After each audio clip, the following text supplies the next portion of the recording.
Hello friends, आज हम financial management के अंदर करेंगे फिनेंशियल लीवरेज। लीवरेज का मतलब क्या होता है? लीवरेज का मतलब होता है जिसको हम आम भाषा में कह सकते हैं फ्लेक्सिबिलिटी है, लिबर्टी प्रोवाइड करती है।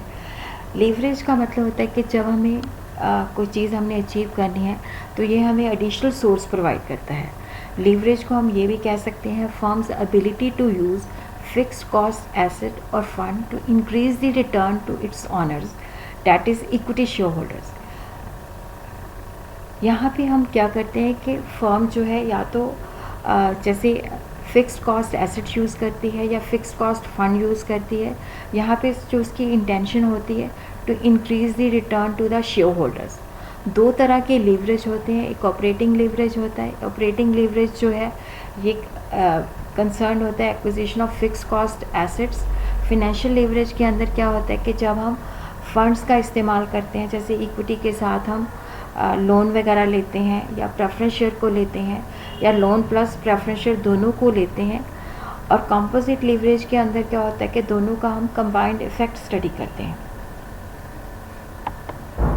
फिनेंशियल लीवरेज को हम ये कह सकते हैं कि जब हम इक्विटी के साथ या तो लोन लेते हैं या हम प्रेफरेंस शेयर लेते हैं या हम लोन प्लस प्रेफरेंस शेयर दोनों ही लेते हैं। क्योंकि लोन के अंदर क्या होता है कि हमने इंटरेस्ट पे करना होता है, प्रेफरेंस शेयर के अंदर क्या होता है कि इनको फिक्स रेट ऑफ डिविडेंड मिलता है, वो इक्विटी शेयर होल्डर से पहले दिया जाता है। और फाइनेंशियल लीवरेज को हम ट्रेडिंग ऑन इक्विटी भी कह देते हैं। यहाँ पे जो मेन इंटेंशन यही होती है कि इक्विटी शेयर होल्डर की जो रिटर्न है वो इंक्रीज़ होनी चाहिए। और फिनेंशियल लीवरेज को हम मेयर कर सकते हैं फर्स्ट सिचुएशन के अंदर debt divided by debt plus equity, और वी जो होता है डेट प्लस इक्विटी दोनों के बराबर होता है। सेकंड के अंदर क्या है कि डेट और इक्विटी के अंदर रिलेशनशिप क्या है, कितने हिस्से डेट के हैं, कितने हिस्से इक्विटी के हैं। थर्ड जो है इंटरेस्ट कवरेज रेशियो होता है। इसके अंदर क्या होता है कि हमारी जो अर्निंग है before income tax and interest, क्या वो सफिशेंट है कि हमारे इंटरेस्ट को कवर कर रही है कि नहीं कर रही। उसके बाद है फिनेंशियल लीवरेज का इम्पैक्ट। ये मैं आपको एक एग्जांपल के द्वारा बताऊंगी। जैसे एक फर्म है, उसके पास दो ऑप्शंस हैं, उसको 5 लाख की रिक्वायरमेंट है। एक ऑप्शन के अंदर तो क्या है कि वो 4 लाख का लोन ले रही है जो उसको 10% इंटरेस्ट के ऊपर मिल रहा है, और इक्विटी शेयर वो इशू कर रही है 1 लाख की जो 10 रुपये का ईच है। तो number of equity shares increase हो जाएंगे 10,000 के साथ। सेकेंड फिनेंशियल प्लान्स के अंदर क्या है कि वो डेट ले रही है 1 लाख का और इक्विटी शेयर ले रही है 4 लाख के, और जहाँ पे वो 4 लाख के इक्विटी शेयर्स ले रही है वहाँ पे नंबर ऑफ़ इक्विटी शेयर्स है 40,000। अब हम देखेंगे कि फर्स्ट फिनेंशियल प्लान के अंदर यहाँ पे हमें बताया गया है कि earning before interest and taxes जो है 1,25,000 है। और वहाँ पे मैंने आपको फर्स्ट फिनेंशियल प्लान के अंदर बताया था कि 4 लाख का हमने लोन लेना है, वहाँ पे रेट ऑफ इंटरेस्ट 10% है, तो वहाँ पे इंटरेस्ट बनता है 40,000।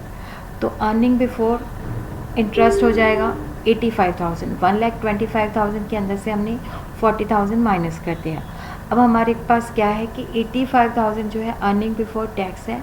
यहाँ पे टैक्स रेट जो है 50% है। 50% के हिसाब से हमारा टैक्स बनता है 42,500। तो हमारे पास जो अर्निंग रह जाती है after interest and after tax ये रह जाती है 42,500। अब हम यहाँ पे अर्निंग पर शेयर निकालते हैं।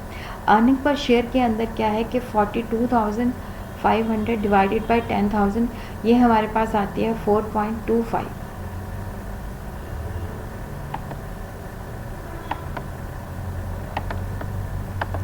और सेकेंड फाइनेंशियल प्लान के अंदर क्या है कि हमने 1 लाख का लोन लिया है। यहाँ पे भी हमारी earning before interest and taxes 1,25,000 है। इंटरेस्ट 1 लाख के ऊपर 10,000 बनता है। अर्निंग बिफोर टैक्स बनती है 1,15,000 जिसके ऊपर हमने 50% टैक्स दे दिया, तो हमारी इनकम रह जाती है 57,500। और यहाँ पे naturally number of equity shares ज़्यादा हैं, तो उससे जब हम डिवाइड करते हैं तो ये सिर्फ अर्निंग पर शेयर रह जाती है 1.438। यहाँ पे हम देखते हैं कि जब हम अपने कैपिटल स्ट्रक्चर के अंदर जब हम डेट का इस्तेमाल ज़्यादा करते हैं तो अर्निंग पर शेयर इंक्रीज़ हो जाती है। अर्निंग पर शेयर इंक्रीज़ इसलिए होती है क्योंकि इक्विटी शेयर होल्डर जो है इंक्रीज़ नहीं होते, उनका नंबर पहले जितना ही रहता है।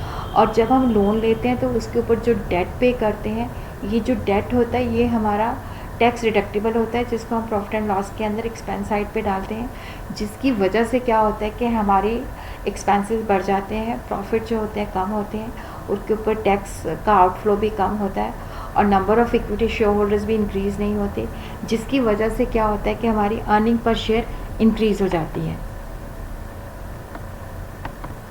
डिग्री ऑफ फाइनेंशियल लीवरेज का मतलब होता है कि यहाँ पे हम इसको दो मेथड से कैलकुलेट कर सकते हैं। एक तो है percentage changes in earning per share, second है percentage change in earning before interest and taxes. दूसरे के अंदर क्या है कि डिग्री ऑफ फाइनेंशियल लीवरेज जो है earning before interest and taxes divided by earning before tax. इसके अंदर क्या होता है कि जब हम ये degree of financial leverage mayor करते हैं, अगर हाईली लीवरेज कंपनी है तो इसका मतलब वहाँ पे लोन ज़्यादा है और इक्विटी का हिस्सा कम है। जो हायर फाइनेंशियल लीवरेज है इसका बेनिफिट हमें तभी होता है जब कंपनी जो है उसकी सेल्स स्टेबल है, उसकी अर्निंग स्टेबल है, आगे से इंक्रीज़ हो रही है और प्रॉफिट उसको हो रहे हैं, तो उस सिचुएशन के अंदर जो कंपनी है उसको लोन लेने से ज़्यादा बेनिफिट होता है। बट अगर कंपनी की फाइनेंशियल पोजीशन स्टेबल नहीं है, लॉसेस हो रहे हैं, प्रॉफिट कम हो रहा है, सेल्स स्टेबल नहीं है, उस सिचुएशन के अंदर अगर डिग्री ऑफ फाइनेंशियल लीवरेज ज़्यादा है तो कंपनी को काफ़ी नुकसान होता है, क्योंकि नेचुरली अगर शेयर होल्डर की अर्निंग इंक्रीज़ होती है डेट लेने से, और अगर लॉस की सिचुएशन के अंदर हम डेट का इस्तेमाल कर रहे हैं, क्योंकि अगर हमारे पास सफिशिएंट प्रॉफिट नहीं है तो इंटरेस्ट जो होता है मैंडेटरी होता है, जो हमें देना ही पड़ेगा, और जिसकी वजह से क्या होता है कि शेयर होल्डर की अर्निंग काफ़ी हद तक डिक्रीज़ हो जाती है।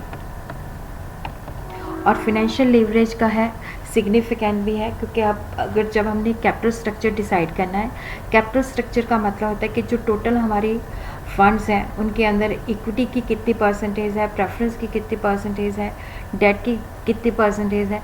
तो नेचुरली जब भी हम कैपिटल स्ट्रक्चर की प्लानिंग करते हैं तो हम देखते हैं कि अगर हमने इस सोर्स से पैसा अरेंज करना है तो उसकी कॉस्ट ऑफ कैपिटल क्या है।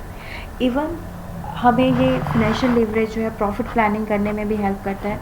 अगर हमारे प्रॉफिट्स इंक्रीज़ हो रहे हैं, सेल इंक्रीज़ हो रही है, तो उस सिचुएशन के अंदर क्या होता है कि अगर हम इक्विटी के साथ डेट का इस्तेमाल करते हैं तो जो अर्निंग पर शेयर होल्डर्स होती हैं वो इंक्रीज़ हो जाती है।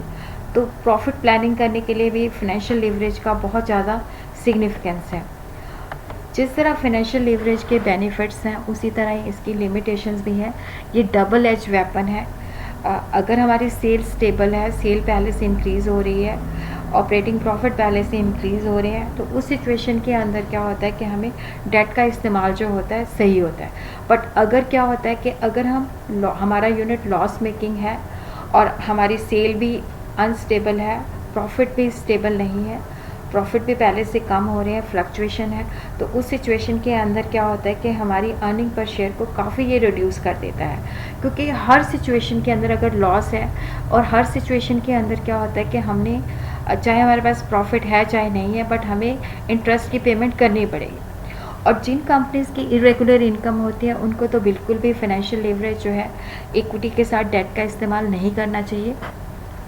और जब हम डेट का इस्तेमाल लेते हैं तो ऑब्वियसली फाइनेंशियल रिस्क भी बढ़ जाता है, क्योंकि अगर हम इस पोजीशन में नहीं हैं तो इंटरेस्ट तो हमें हर हालत में देना ही पड़ेगा।